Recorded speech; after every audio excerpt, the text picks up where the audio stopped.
नमस्कार, मैं प्रवीण गौतम और आप देख रहे हैं पब्लिक मीटर। दोस्तों, ईरान पर अटैक को लेकर और ईरान की जवाबी कार्रवाई को लेकर राहुल गांधी ने पीएम मोदी को सीधा सीधा मैसेज दिया है। पीएम मोदी को नसीहत देते हुए, पीएम मोदी से अपील करते हुए राहुल गांधी ने क्यों कहा कि मोदी जी कुछ तो बोलिए, भारत की इज्जत का सवाल है। पीएम मोदी के नाम लंबा चौड़ा क्या मैसेज दिया है राहुल गांधी ने, आपको बयान राहुल गांधी का सुनाएंगे। पहले बात करते हैं बीजेपी के प्रचार की। जब पूरा विपक्ष ये सवाल उठा रहा है कि पीएम मोदी ईरान पर हमले की निंदा कब करेंगे, ईरान के सुप्रीम लीडर खामनेई की मौत की निंदा कब करेंगे, तो बीजेपी का कैसा जवाब सामने आ रहा है, किस तरह का प्रचार किया जा रहा है जिसे देखकर हंसी आती है। बीजेपी सांसद निशिकांत दुबे की बेतुकी बातें आप देखिए। निशिकांत दुबे कहते ईरान ने 1965 और 1971 में पाकिस्तान को हमारे यानी भारत के खिलाफ लड़ने के लिए पैसे, विमान और हथियार दिए थे। मतलब इस तरह के लॉजिक दिए जा रहे हैं। डायरेक्ट टाइम मशीन में भारत के लोगों को 1965 और 1971 में पहुंचा दिया कि पाकिस्तान को हमारे यानी भारत के खिलाफ लड़ने के लिए पैसे, विमान और हथियार ईरान ने दिए थे। लेकिन 1971 के बाद क्या हुआ? दुनिया में वक्त के हिसाब से राजनीति बदलती है, वक्त के हिसाब से साथी बदलते हैं। उसी ईरान ने यूएन में कश्मीर को लेकर हमारा साथ दिया 1994 में।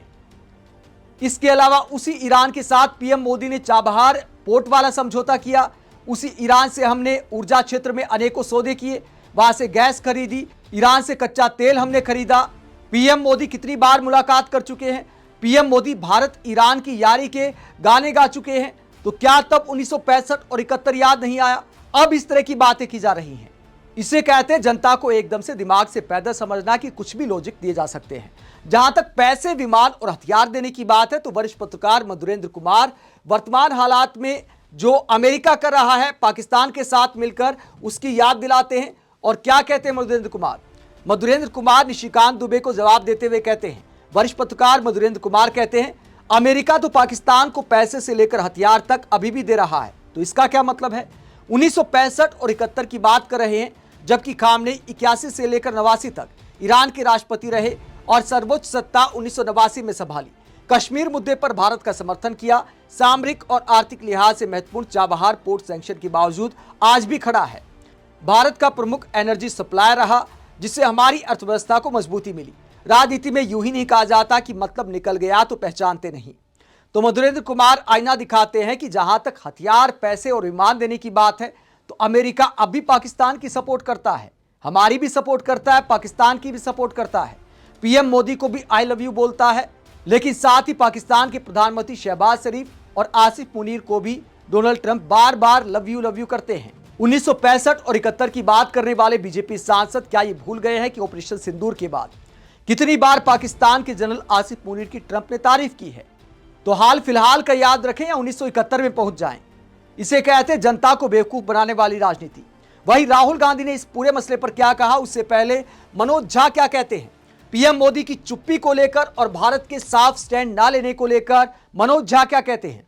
मनोज झा भारत की विदेश नीति का अनुभव बताते हुए कहते हैं, अपने स्कूल और कॉलेज के दिनों के अनुभव और स्मृति के आधार पर कह सकता हूं कि 80-90 के दशक तक भारत की नजर में संयुक्त राज्य अमेरिका केवल अवसरों का देश नहीं था, बल्कि शक्ति के असंतुलन का प्रतीक भी था। आगे मनोज झा कहते हैं, उन दिनों हम आर्थिक रूप से कमजोर थे पर नैतिक रूप से निर्भीक थे। न उपनिवेशवाद या साम्राज्यवाद दिखता था या वो तौर तरीके दिखते थे तो उसे इंगित करने का साहस भी था, यानी गलत को गलत कहने का साहस था, भले हम गरीब देश थे। वर्तमान हालात पर मनोज झा कहते हैं, आज स्थिति बिल्कुल उलट है। हमारी समृद्धि बढ़ी पर सामूहिक चेतना का स्वर धीमा हो गया। कूटनीति राष्ट्र हित की भाषा में सिमटकर मानो नैतिक सवालों से विमुख हो गई है। पर एक सभ्यता जिसने दुनिया को करुणा और सह अस्तित्व का पाठ पढ़ाया, वो यदि अन्याय पर मौन साध ले तो ये केवल रणनीति नहीं, आत्मविस्मृति है। और ये आत्मविस्मृति अपने देश के लिए शोक का एक लंबा काल सा हो गया है। देश के अंदर राजनीतिक सहमति असहमति अपनी जगह, लेकिन देश का एक साझा स्वर अमेरिका उन देशों तक जाना चाहिए था जिन्होंने मध्ययुगीन बर्बरता का आज के संदर्भ में न्यू नॉर्मल बना दिया है। सनद रहे चुप्पी कभी तटस्थ नहीं होती, वो अक्सर शक्तिशाली के पक्ष में खड़ी दिखाई देती है। इसीलिए सवाल अमेरिका पर नहीं, हम पर है। क्या हम अभी भी वही देश है जो सच को, चाहे वो असुविधाजनक ही क्यों न हो, कहने का साहस रखता था? शायद नहीं। तो मनोज झा पूर्व की सरकारों से वर्तमान हालात की तुलना करते हुए कहते हैं कि पहले हम गलत को गलत कहते थे, चाहे हमें असुविधा हो, चाहे हमें नुकसान हो, लेकिन हमारे अंदर गलत को गलत कहने का नैतिक साहस था। लेकिन आज राष्ट्रीय हित के नाम पर चुप्पी साध ली गई है और इससे भारत की साख को झटका लगा है। राहुल गांधी ने भी यही मुद्दा उठाया है और पीएम मोदी के नाम संदेश जारी करते हुए राहुल गांधी ने लंबा चौड़ा पोस्ट किया है। और क्या बोला है राहुल गांधी ने जो बोला, कायदे से देश के प्रधानमंत्री को बोलना चाहिए। राहुल गांधी कहते हैं, संयुक्त राज्य अमेरिका, इजराइल और ईरान के बीच बढ़ती दुश्मनी एक पहले से ही नाजुक क्षेत्र को व्यापक युद्ध की ओर धकेल रही है। करोड़ों लोग, जिनमें लगभग 1 करोड़ भारतीय भी शामिल हैं, अनिश्चितता और चिंता के माहौल में जी रहे हैं। सुरक्षा चिंताएं वास्तविक हैं, लेकिन किसी देश की संप्रभुता का उल्लंघन करने वाले हमले संकट को और गहरा ही करेंगे। आगे राहुल गांधी कहते हैं, ईरान पर एक तरफा हमले हों या फिर ईरान द्वारा अन्य मध्य पूर्वी देशों पर किए गए हमले, दोनों की निंदा की जानी चाहिए। हिंसा से केवल हिंसा जन्म लेती है। शांति का एकमात्र रास्ता संवाद, संयम और कूटनीति है। भारत को नैतिक रूप से स्पष्ट रुख अपनाना चाहिए। अंतर्राष्ट्रीय कानून और मानव जीवन की रक्षा के पक्ष में खुलकर बोलने का साहस दिखाना जरूरी है। आगे राहुल गांधी कहते हैं, हमारी विदेश नीति संप्रभुता के सम्मान और विवादों के शांतिपूर्ण समाधान के सिद्धांतों पर आधारित है और इसे लगातार उसी दिशा में कायम रहना चाहिए। प्रधानमंत्री मोदी को इस मुद्दे पर स्पष्ट रूप से बोलना चाहिए। आगे राहुल गांधी सवाल करते हैं कि क्या वो विश्व व्यवस्था तय करने के तरीके के रूप में किसी राष्ट्राध्यक्ष की हत्या का समर्थन करते हैं। इस समय चुप्पी भारत की वैश्विक साख को कमजोर कर सकती है। तो राहुल गांधी कहते हैं, देश की साख का सवाल है, पीएम मोदी को बोलना चाहिए। हालांकि पीएम मोदी ने बोला है कि शांति और डायलॉग के साथ समाधान होना चाहिए, लेकिन इजराइल और अमेरिका के हमले को, जो साफ तौर पर अंतर्राष्ट्रीय कानूनों का उल्लंघन है, खुद अमेरिका में इस तरह की आवाजें उठ रही हैं, पुरजोर तरीके से उठ रही हैं। अमेरिका के कई सर्वे बताते हैं कि अमेरिका की ज्यादातर जनता इन हमलों के समर्थन में नहीं है।